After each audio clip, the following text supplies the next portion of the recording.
अस्सलाम वालेकुम नाजरीन, मैं हूं मोहम्मद अब्दुल हकीम। 7H न्यूज में आपका इस्तकबाल है।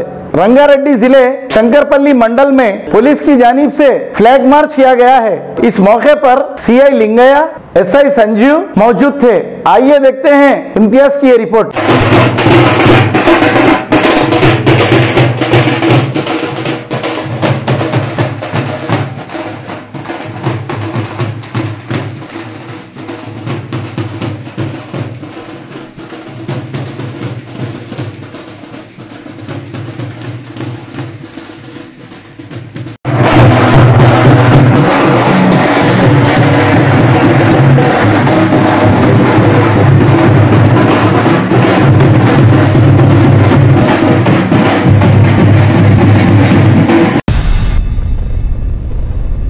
गाजी kidney centre and multi speciality hospital गुर्दे और बवासीर के इलाज का 40 साल मशहूर हॉस्पिटल, जहां हजारों पेशेंट्स क्योर हो चुके हैं। Doctor Husaini international national award winner और दूसरे डॉक्टर्स और लेडी डॉक्टर्स की जेर खिदमत गुर्दे के तमाम अमराज का मुकम्मल ट्रीटमेंट किया जा रहा है। गुर्दे फेल हो चुके हों, डायलिसिस करवा रहे हों, याद रखिए डायलिसिस कोई इलाज नहीं, इससे 1% भी गुर्दे रिकवर नहीं होते। हाँ, डायलिसिस टेम्पररी रिलीफ दे सकता है, लेकिन हमारे ट्रीटमेंट से गुर्दे फिर से फंक्शन में आ सकते हैं। गुर्दे श्रिंक हो गए हों या सिस्ट हो, गुर्दे की पथरी हो, कैसी भी गुर्दे की तकलीफ हो या पाइल्स यानी बवासीर, चाहे ब्लीडिंग हो या कोम, बगैर ऑपरेशन मुकम्मल क्योर ट्रीटमेंट का एक ही centre, Ghazi kidney centre, DLRL main road, opposite Vikas high school, Chandrayan Gutta, Hyderabad. Cell 9966930824 या 9391326261।